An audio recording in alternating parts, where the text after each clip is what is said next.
Greetings, and welcome to Trinity Radio Extra. Trinity Radio Extra. I was just extra. That's all. Oh, I thought you were I wasn't telling telling me you to shut up. No. Oh. Well, that's normally your signal for me to shut up and wait. You had something you wanted to say while you're playing like a clip where they can't see you. But anyway, today we are going to talk about excuses and eschatology.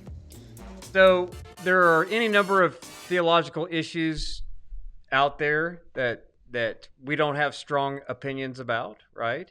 Mm-hmm. There are other theological issues that we have very strong opinions about. There are some issues that out there that we have, could be this, could be that, could go either way. But we also have to acknowledge that we sometimes make excuses for why we don't have strong opinions on certain things. And the big one for, I think, both of us is eschatology. And my excuse is really, I don't have a lot of time to jump into eschatology to nail down my view on it. Even though I have a broad familiarity, not a super deep familiarity with all of the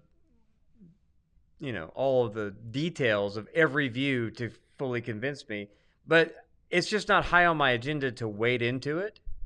So for me, I typically lean towards a partial preterist / all-millennialist view because of the way that I interpret certain texts. They seem to be in line with that view, right? Or with those views. So I'm kind of comfortable with that, but I don't walk around wearing partial preterist or all millennialism on my sleeve or anything because I'm not fully committed to that view. Because even though I seem to like to pick on dispensationalists, but for the cheap reasons, not for the good ones, right? I mean, I pick on for the fun end times hysteria type stuff, which is mostly you like to straw man them, right? And attack that. Well, no, it's just. But you're aware that there are scholars right. in that discipline that can probably school you. Yeah, it's just easier to make jokes, because of the Hal Lindsays of that and the Left Behind. Yeah. Tim LaHaye version of that, not the Dan Wallace version of dispensationalism, right? But the knockoff stuff. So. But I could be convinced. I could be convinced on these views quite easily. I don't even know that I've actually settled on the best reading of Revelation, for example. I like to go with Steve Gregg on this, right? You have that partial preterist reading with a mix of a little idealism, right? So, but that seems compelling to me, but things such as double fulfillment and prophecy, other things have me thinking, well, is there a futurist element to this? All of these different things but I don't. Steve Gregg actually said, and he's going to be on our show in not too long from now. Yeah. I'll tell you, on Trinity Radio, the original channel, having a debate. That'll be interesting. It'll be the first ever Trinity Radio debate. I mean, Pritchett and I have obviously debated there, but not seriously. But anyway, Steve Gregg, when he was here presenting his lecture, so we've got two courses on Revelation at Trinity. Yeah. One is from a futurist perspective. Yeah. One is from a partial preterist perspective. / a little bit of idealism. Okay. Yeah. Well, everybody has a little bit of idealism. Yeah. Right. So you tell a preacher to preach out of a particular chapter of Revelation, he's got to do something with it other than just the end times type stuff. Yeah. So tell them the four views of Revelation, not what people often think. So you've got the futurist view, and many people think this is the only one. Yeah. I bet you most evangelicals today think that's the only one that there is because when they ask you what's your view on Revelation, often it'll be followed with, are you a pre-trib, post-trib, premillennial, post-millennial, mid-trib? Those are the categories they're thinking in when they ask you your view on Revelation. However, that all of those things are under the futurist view. Right. And the futurist view is the view that says that much of the book of Revelation is happening in the future. It's end times type stuff. Right.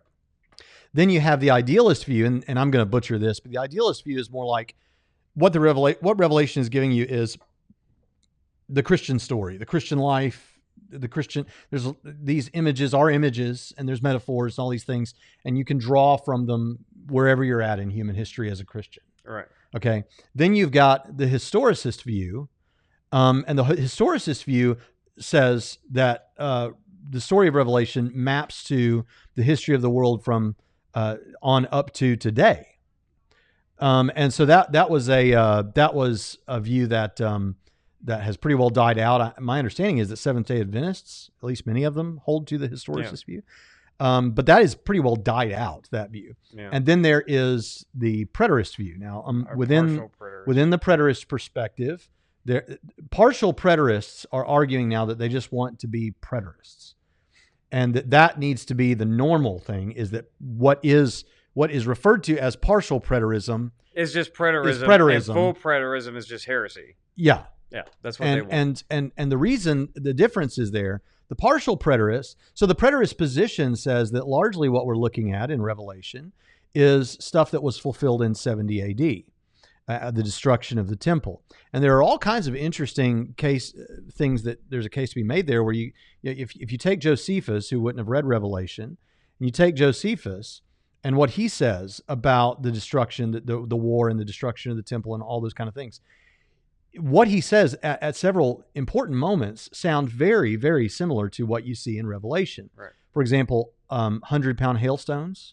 Well, he said that there were 100-pound stones that were fired with catapults that were painted white or they would have been painted white so that they would not be able to be seen clearly in the sky for someone looking up at the sky. So interesting there. He talked about how the water was like blood because of all the bodies and all these kind of things. So you can map some of those things to it. And the parallels are pretty strong and convincing, I think. But the partial preterists will still say some of the things in the final chapters of Revelation are future oriented. Yeah, and so that there are still is future oriented, whereas the full preterist says, yeah, there's no future bodily resurrection. I think our Trinity professor, Chris Date, is actually going to be having a debate, or maybe he already did have a debate. As a partial preterist against a full preterist. Yes. Yeah. No, it's still coming up. Oh, it's still coming up, yes. So. And he's debating somebody who's really got a lot of videos doing that kind of debate. So, okay. Yeah, but anyway, so there's all that. So there's the preterism discussion. And one thing that kind of gums things up between, basically the arguments take place largely between the preterists and the futurists. Mm-hmm. So the preterists and the futurists argue, and you're going to hear the futurists say about the preterists, well, that's because they don't take a literal reading of Revelation. Now, not the academically high-minded. They'll know better than to say this, but you don't take a literal reading of Revelation. If you did, you would believe like us. And some preterists might even say that the other way. But here's the thing. No Christian today really takes a literal reading of everything in Revelation. Right. They read it literarily. Everyone has some imagery and some literal stuff, and where you put those is going to be is dependent on the perspective that you take. So that's the spread there. And what I was going to say about Steve Gregg initially was, you talked about prophecies of double reference. Yeah. For those that don't know, a prophecy of double reference is a prophecy that is made that has an immediate fulfillment, but then does point to something else down the road. It has a fuller fulfillment. So, for example, Matthew's use of the virgin birth prophecy in Isaiah, that would be an example of something that's a prophecy of double reference, perhaps. And so one position that Gregg admits that one could take is to say, okay, basically, the partial preterist view is correct. Like a futurist could do this. Could say, basically, the partial preterist perspective is correct. But it was all a prophecy of double reference. So that there was a fulfillment of sorts in the first century, but it's also all pointing toward things like the futurist thinks in the end times. Yeah. So that's kind of the lay of the land. And your view of eschatology is what? Well, so when I was pastoring, no, listen. Okay. When I was pastoring, I presented the futurist, pre-trib, premillennial, so pre that I don't eat post toasties. That's how Geisler said it. Perspective, and I went through the Bible 3 or 4 times. Most recently, I did it at Center of Hope Church here for their Wednesday night. We went all the way through Revelation. But by then, I was more aware of these other perspectives and had done all the study and all that sort of thing. And so I presented, as I went through, I presented like 4 views as I moved through it. Yeah. My father, it bears mentioning, is a strong futurist Futurist, scholar. Dispensational, premillennial, pre-trib, pre. He doesn't eat post toasties, right? And so I, for a long time, that was the only view available to me. And at this point, that's still kind of my official view, but I see very strong reason to think that the partial preterists have got something here. Yeah. So much so that I could see myself in the future kind of moving in that direction. Now, about this, you could see yourself. You could see yourself in the future. Now, I work with you every day. We've been friends for 6 years. Okay. I could see myself publicly affirming that, at some point in the future. But that is dependent upon you doing more work in this area to come to a conclusion. Yeah. Like when I decided I'm going to go read everything I can get my hands on, this eternal security, conditional security thing, and then settle that in my mind. I wanted to do that. I had a drive and a motivation to set aside the time to go do that. And I've known you for 6 years, and other than because you had a passing interest in the book of Revelation, you read a 4 Views book on Revelation because you wanted to get familiar with it more, and I wanted to get familiar with Revelation. So we read some stuff on Revelation because we knew Steve Gregg was coming, and by golly, we better have something to talk about when Steve Gregg's here so we don't look stupid. And I've been through Revelation with Steve Gregg, and he's a partial preterist, 3 times. And so we did that, but that was like a cram session, just so that we could have the conversations and not look like we didn't know what we were talking about. I can be honest. I'm not a big scholar of the book of Revelation, right? So I wanted to go read some stuff and get familiar with Steve Gregg's commentary and Steve Gregg's audio commentary on the Bible. And you probably read a lot more than I did on it. But that Revelation is not the all there is to be with regard to eschatology anyway. So my question to you is, if at the future at some point you could say, I could see myself holding a partial preterist type view, what would it take to motivate you to go do the kind of level of research that I know it takes for you to do before you come to conclusions on issues of theology that you want to nail down?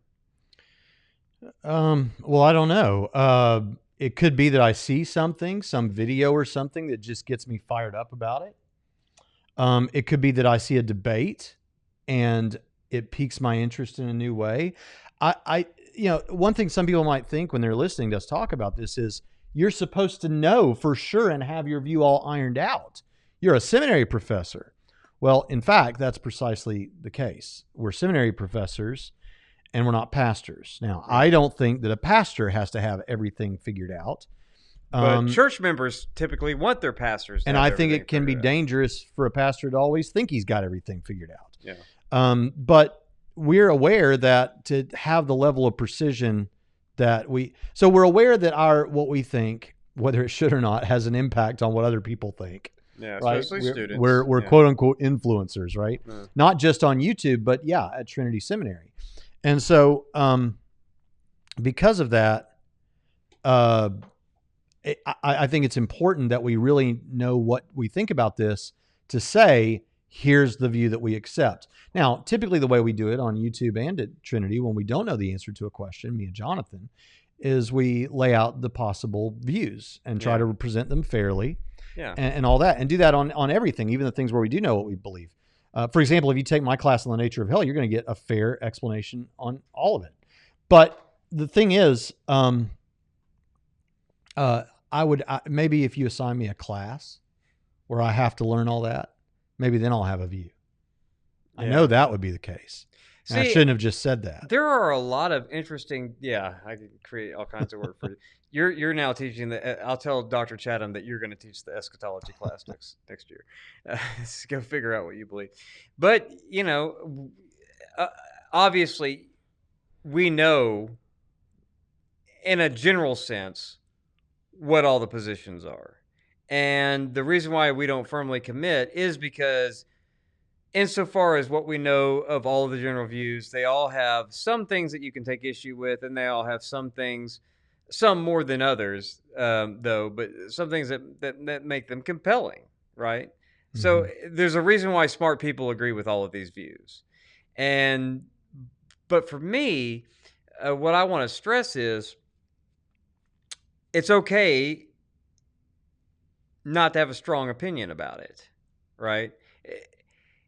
It's easier to come to a conclusion after you've done all of the necessary exegetical work, right?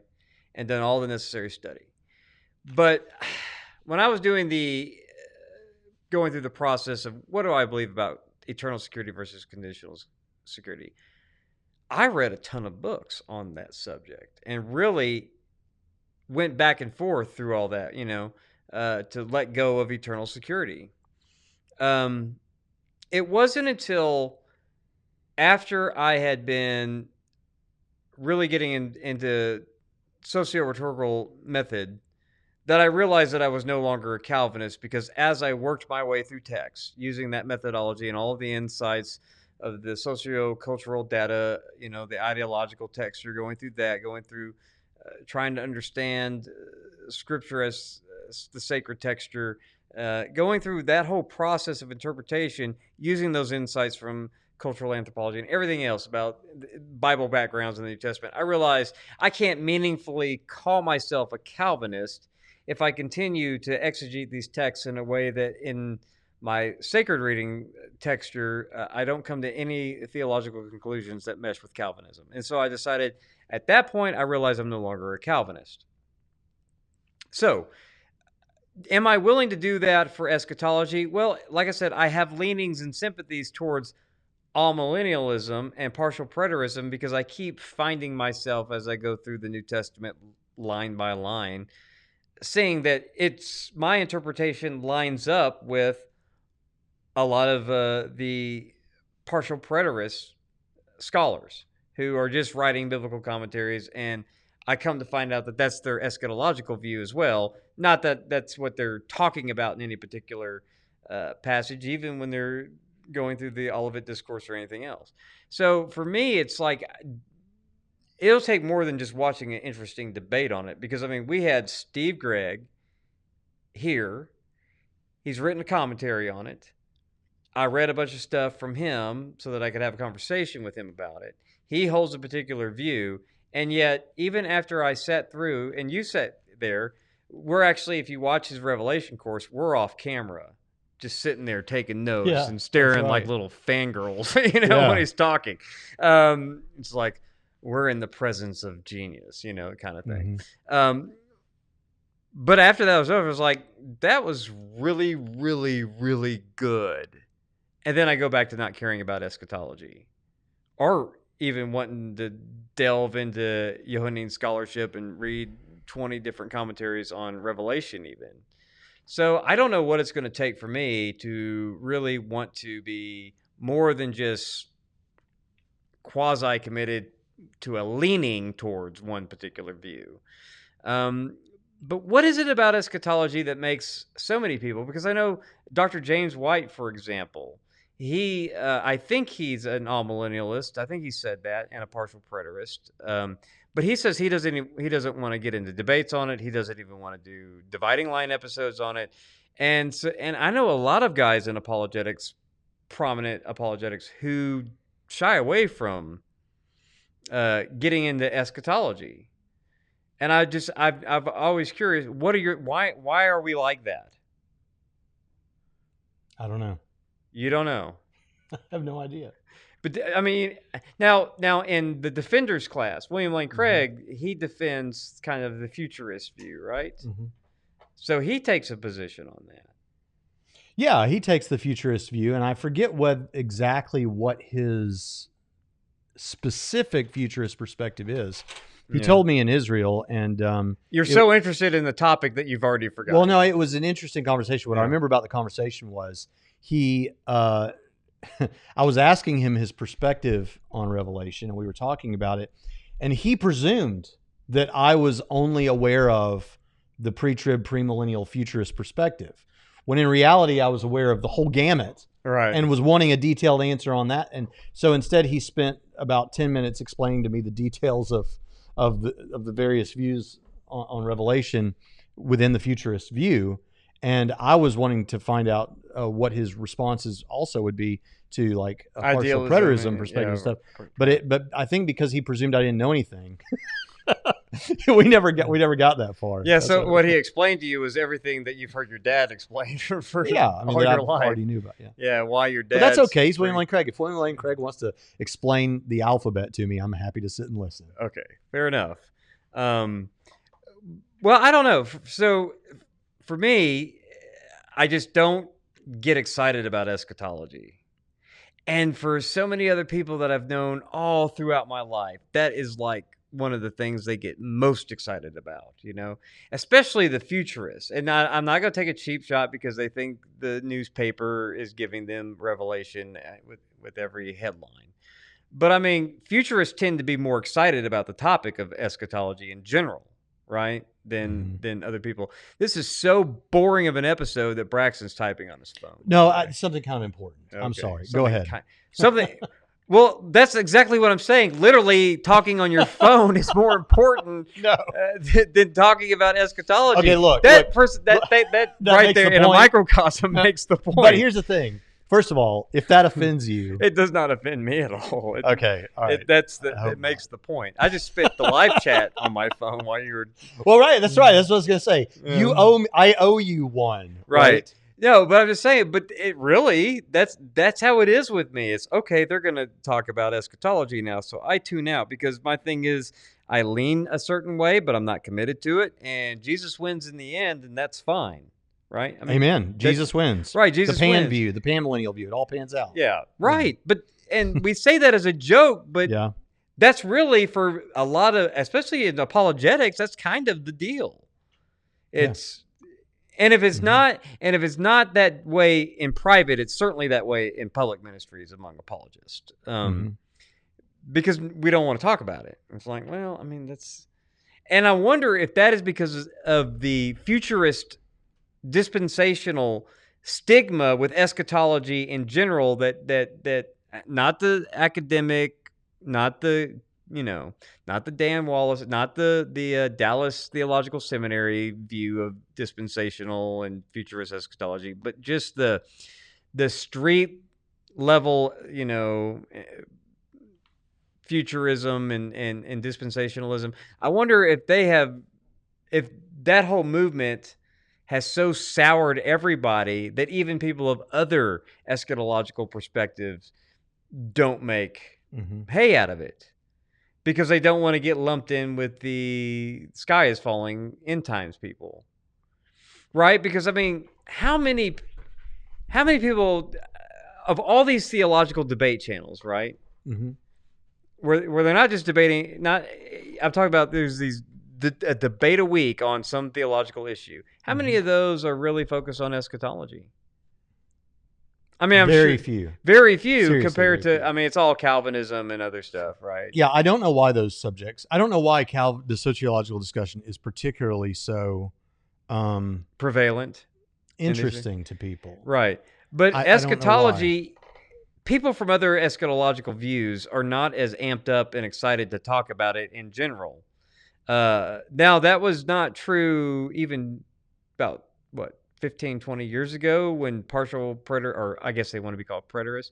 Preterists did start a little bit to make some hay about preterism and all-millennialism.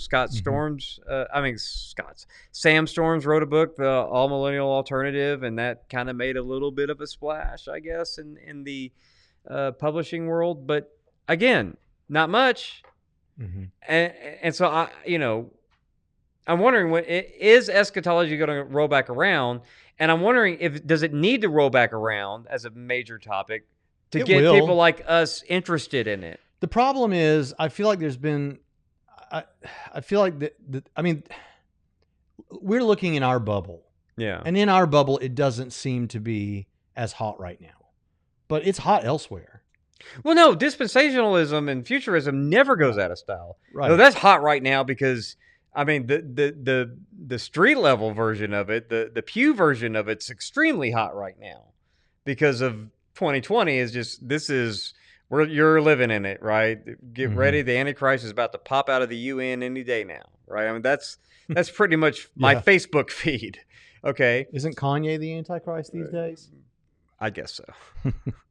But that's what I'm seeing. And so I'm wondering, is it that kind of thing that just puts a stigma on the whole conversation that even Keith Sherlin, our friend Keith Sherlin, he doesn't talk about eschatology all the time, right? He's a future premillennialist.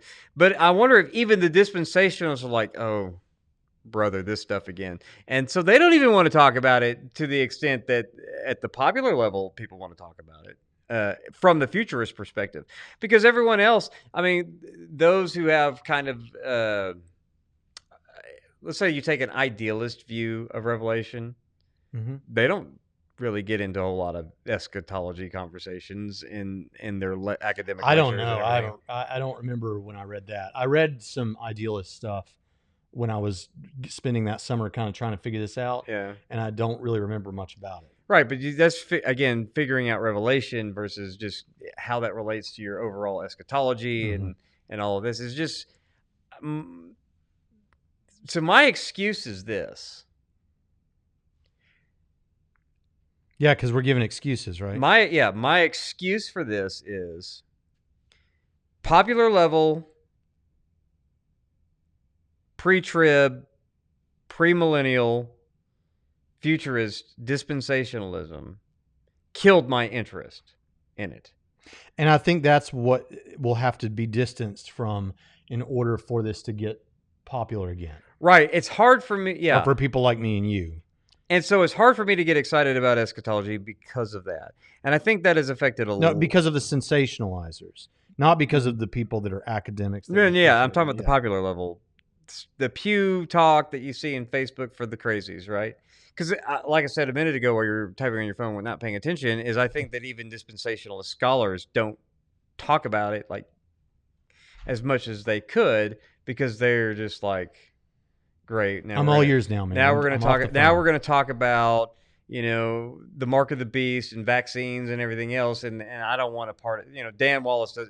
Let's just talk about manuscripts because I don't want to talk about my eschatology because then I get lumped into all of this other stuff. So the Dallas Theological Seminary School of Dispensationalists don't even wear it on their sleeves anymore that much because of that one camp.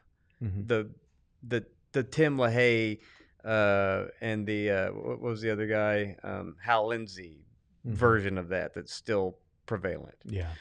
That pretty much killed eschatology for everyone. Are we just talking about eschatology today? Well, we could talk about other issues, but I'm just saying this is what you're kind of framing this like. These are our excuses for not being as involved in the eschatology, right? And why I don't have an interest in even grabbing a bunch of literature. I mean, the future is super interesting. There's a reason time travel movies are popular, right? But and for those of us, in the past, they go. The future ones are the ones that interest me the most. Oh, really? Yeah, I liked Back to the Future too because they went to the future. But because we want to know what is the future going to hold. What's it going to be like in the future? What time travel movies are great because of that. Now, I'm not saying that people that are interested in Revelation, it's just because of that. But I think there's an element of that in it for those of us who think that there are future actual things and there are promises about the future. If it's possible that this entire book is laying out events in the future, well, not the entire book, but you know what I mean, then yeah, that's super interesting, and we should want to unpack that. And they don't have a bad case. I mean, I'm not sure. I'm less inclined towards that than the partial preterists, but they have a case to make. Of course they do. Yeah, smart people. And so you think that there's a and not just a case that like they have a case that you're going to look at, if you're on the other side, you're going to look at certain things and be like, in your heart of hearts, be like, man, that one does seem tough, you know? That's what I like about Steve Gregg. He's like, he'll say, in this passage, I mean, he's so dry about it. This passage poses a problem from my view because blah, blah, blah, blah, blah. You know, and it's like. And in fact, in his series on this issue, that's on his website, he says, all right, on our next episode or on the next recording, he's doing it in a class. So he's like, when we meet again, I'm going to present the futurist case. Mm-hmm. And I am going to do it so well, because he used to be one when he was already Steve Gregg. Yeah. And he's like, I'm going to present it so well that I think I'd like to see you try to find a futurist who presents it better than I do. That's his claim. Mm-hmm. And so he says, but even when I come into class, I'm going to be the futurist. So just know that. But then you have to promise that you're going to come back for the next class when I'm going to show why everything I said was wrong. So he gives this case for the futurist perspective, and dadgummit, you're going to sit there and be like, well, that is done. Futurism's true. He just proved it. Yeah. I don't even need to come to the next class because he can't rebut himself. But then you come to the next class and he does respond. So actually, I think that's a good place to go to hear both sides. But what you don't get then is what the futurist then says back to Steve Gregg. Right. And that's not fair. Yeah. Well, I mean, it's fair for him, but yeah, it's not you need. He doesn't. He carries more water for his opponents than most people are willing to do. So credit to that. That's a testament. Sure. He tries to fairly represent what they're saying. So for me, though, the sensationalized version of pre-milled, pre-trib, pre-everything. What do you say? You don't eat post-cereal? Post-Toasties. Yeah, Post is the brand. Yeah. Toasties was the name of the cereal. Oh, okay. It's an old school cereal. That kind of dispensationalism, I think it did kill it for me because just ridiculous. And then I thought Left Behind was that series. I started to read it. I never finished it because your wife, I bet, read them all. Yeah, she did. But she has a higher threshold for bad writing than I do. Oh, come on now. He's got a legit author that helped him with that. Yeah, who's the other guy? Jenkins, yeah, he's legit. That was no. There was too many things in there that just. He'll never see this, but if you do Jerry Van Jenkins, is that his name? Jerry B. Jenkins. Yeah, him too. I think you're a good writer. He's got some classes on how to write well. A book maybe on the subject. Okay, he's a. I'm sure he's. You're being hyperbolic. I didn't like the, but I'm talking about the story. Okay. And the writing was kind of. Remember, I'm an elitist snob who reads great books, so. It just wasn't as. It wasn't my speed. Okay, it wasn't even like reading Frank Herbert, mm-hmm. You know, who wrote Dune, by the way, in case you didn't. Okay. So I didn't know that. You didn't know that. No. Okay. But I plan to listen to the audiobook in preparation for the movie. You should. It's a good book. It's like because the audiobook counts. Yeah, I think so. According to the good folks at Merriam-Webster, you can say you've read the book. Yeah. Well, of course. And according to Jonathan Pritchett and the history of the world. You guys don't know this, just casual moment. Mm-hmm. But we're coming off of. So the reason I've been on my phone a lot during this episode is because just before we started this episode, we ended a live stream where we were responding to Scholar Fiction and Friends. And they got bothered, I think, that I know that Nathan, one of the guys we responded to, was bothered that we wouldn't let him on the show or go on his show. And so, he was reaching out to me and telling me that he didn't think I cared about truth and all those sorts of things. And so I've been, is that what he said? Now, look, I had to apologize for Nathan because I thought that they were trying to invite themselves onto our program. Well, I'm not trying to slam Nathan further. No, I'm not. Instead of doing a response video, have a conversation with him.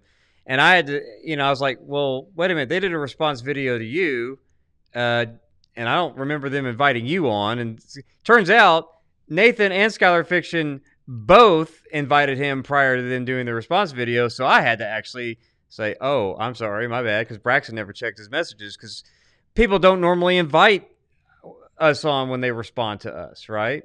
I've never seen, like Pine Creek did a response video to me, didn't say, hey, would you like to come on instead of me doing this response video to what you said?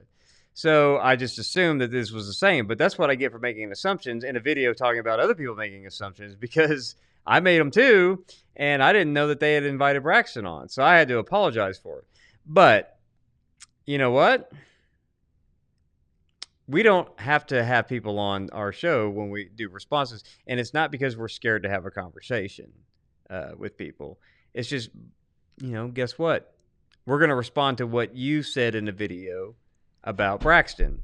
Here's the thing. Because you made assumptions like I did, and you were wrong like I was about them. Okay, so in this case, if I'm going to go on, like, let's say I went on their show, like, we have reasons why we don't just go on anybody's show, or why we don't just have debates. I know that it's the Wild West on YouTube with worldview discussions where everybody's debating everybody to the point that debates barely mean anything anymore. But we have both debated, but we debate under circumstances. Now, I'm going to be very honest about this. Sometimes it's because the person who is asking me to debate and perhaps chiding me that I'm too scared to debate them while they're asking me to debate does not appeal to me as an interlocutor. Yeah. Secondly, it could be the case that, and you don't know how many times I've had people kind of be a jerk like that to me. And then when I say that way you just talked right there is not somebody I want to debate, and then they start backpedaling and trying to be nice again and apologizing for everything. I'm sorry, that doesn't interest me. And then, another thing is, and this is where I'll be honest, this will give you a little bit of what you want. I do put a lot into debates. When I have a debate, like a real debate, I put a lot into it. And you get a paycheck for those debates. I'm not interested in the paycheck. I mean, I'm interested in the paycheck, but I'm not. Okay, give all your future paychecks to me. Yes, I'll happily take But that's not why I do it. In fact, honestly, the times I've debated, I got paid less than when I've gone to small churches and preached. Because usually you're debating at a conference and you're one of many people they got to cover. Yeah. But it's not about the debate. It's not about the money. The thing about it is I put a lot into it. I prepare for months in advance. Not because, like, in every debate so far, I could have had that debate the next day after I scheduled the debate, and it would have been the same result. Yeah. However, in case that's not the case, I have enough respect for the issues, whether even Christianity is true or not. And the opponent that you want to prepare for that I opponent. want to give the best case I can and present well and have and know how to respond and all those kind of things. I take it very seriously.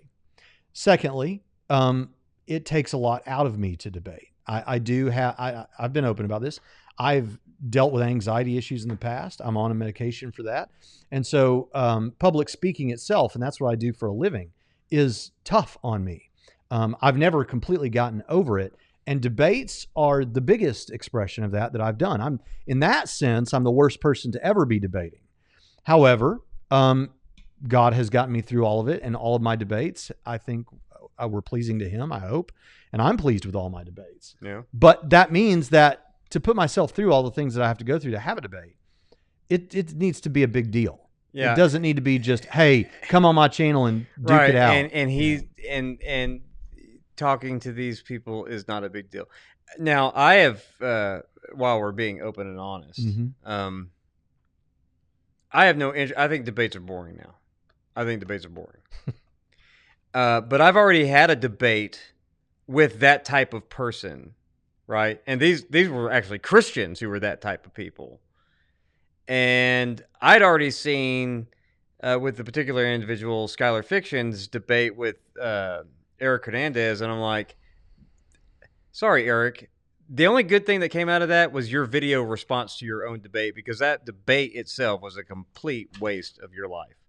Now, it's good for entertainment, but I mean, debates are boring. Anyway, so I don't know. I have some people that said the other day when I reviewed Eric Hernandez versus Aaron Raw. Yeah, they said that they believe in the soul today and the supernatural, the immaterial, because of that debate. Well, because of Eric's stuff on the soul, so which would include that debate probably. Yeah.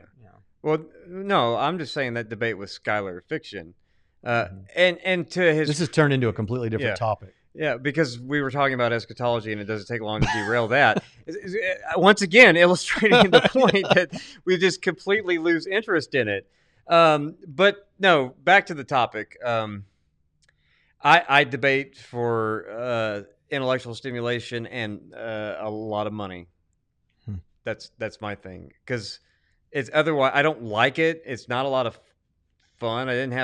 It's fun after the fact. Like my debate in Houston was fun after the fact, But when I was sitting there, I was like, I thought that I was going to have, because like you, I put in all this work and we're going to have this highbrow intellectual discussion among academics and debate and that kind of thing. And what it was, one side, the equivalent of a monkey flinging feces. And so it was like pretty much. So it was like, this is what I did all of my academic work and all of my debate prep for.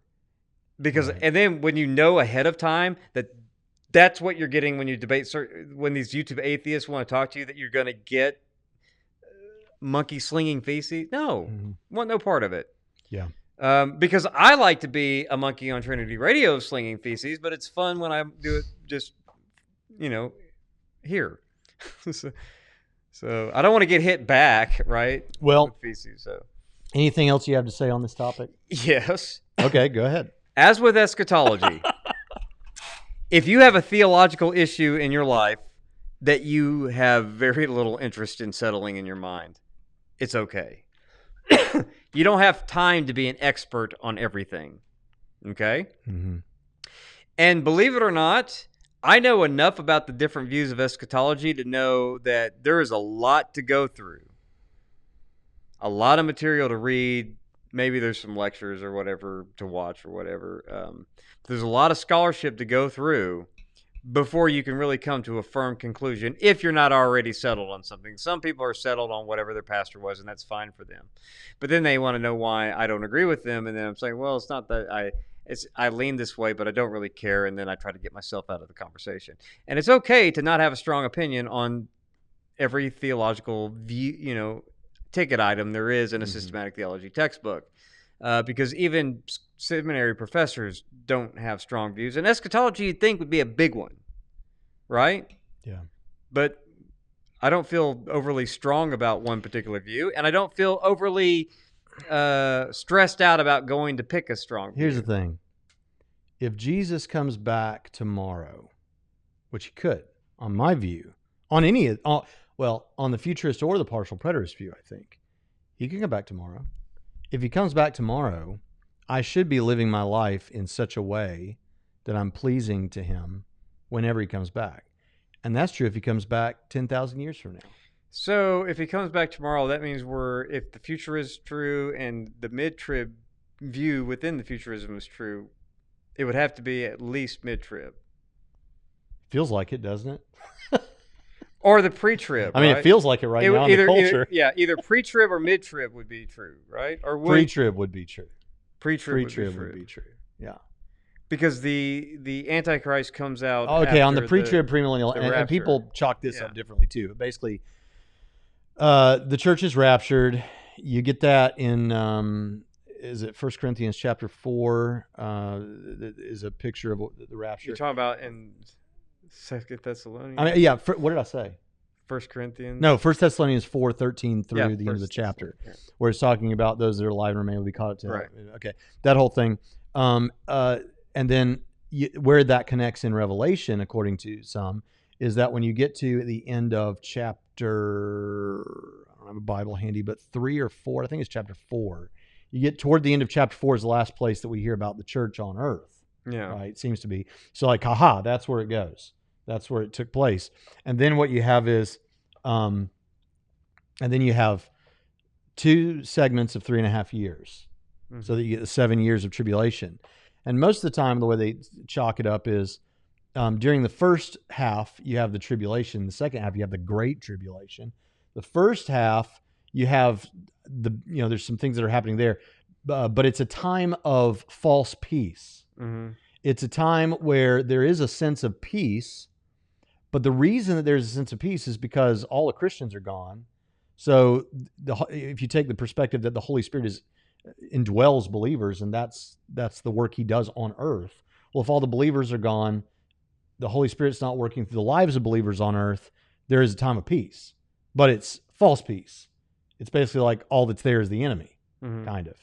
And then at the end of the 3.5 years, you have two candlesticks who come, and it's a common comment to make that we don't know who that'll be, but it could be you and me, right? So most people say Enoch and Elijah because they never died, but nobody really knows. It could be me and you. And these will be two candlesticks, two individuals filled with the Holy Spirit. Candlestick, lampstand, oil represents the Holy Spirit, that whole thing. They come, they begin to preach, and then the Holy Spirit is spreading. People are getting saved. And then so as you move on, you've got the 144,000, great number from every tribe and nation that are saved as a result of this great revival. But at what cost has it come? Because now they're going to have to experience some of this chaos. And so that's kind of how that goes. And then ultimately you have the second coming. So basically, that if Jesus came back tomorrow, that could work for preterism and all-millennialism. It could work for idealism. It could work for the historicist view, and it could only work for pre-trib, premillennial dispensationalism. I think that's right. It can't work. If Jesus comes back tomorrow, it would have to have been the case that we were already in it, or already it was over. So it could work mid-tribulation. Somebody could argue that we're experiencing it. We've been experiencing the tribulation. Is what they would have to argue for 3.5 years. Yeah. For that view to be correct. I think that's right. So post-trib, if Jesus comes back tomorrow, they would have to say that the last 7 years was the tribulation. And if you abandon everything the popularizers have said about it, could you make that case? I don't think so. Yeah. But in a book rife with imagery, perhaps you could make some kind of an argument. I don't know. See, people who this is yeah. So gives you the extent of. And if you want more on the Antichrist, if you're talking from this perspective, the futurist perspective, you would go to 2 Thessalonians. Yeah, and the man of lawlessness. The man of lawlessness, which is not called Antichrist. The Antichrist is not used that way. Yeah, we have in 1 John Antichrists plural. Right. Yeah, and but that's. So this is why I lean against that stuff, because it's like and then there's the whole case to be made from Daniel, but So it's okay if you do not have a firm eschatology. It's okay if you don't have a firm soteriology, right? I know some people in the church that are like Calvinism, Arminian. I don't know. It could be a little bit about Calminianism. Like was that Craig Evans or Blomberg or one of those guys coined that term, Calminian. Could be this, could be that. Yeah. So whatever the view is, if you don't have a firm view, it's fine. I don't know. You don't have time to become an expert on every single issue in theology, and you're not required to have a firm commitment on things you don't know a lot about or things that you're not interested in. You don't have to be interested in every single issue of theology, so it's fine. And as far as eschatology, I don't know what it will take. Steve Gregg did not, as great as it was listening to him, did not spur me on to jump and take a deep dive into eschatology. So I don't know what it's going to take for me to care. So we had gotten asked, will y'all do something on eschatology or whatever in the forum? And this is about as good as it's going to get, I think. Yeah. All right. But you can audit Steve Gregg's Revelation course at Trinity College of the Bible and Theological Seminary for $35. Jonathan, do you have any final thoughts or final words? You already asked me that. No, I think that was my final thoughts. Well, praise the Lord. Yep. We'll see you next time. Do you want to close this out this time? I was doing that, and then you interrupted me. And they say I always interrupt you. Thank you for watching Trinity Radio Extra. We appreciate your time and attention. Thank you, and God bless.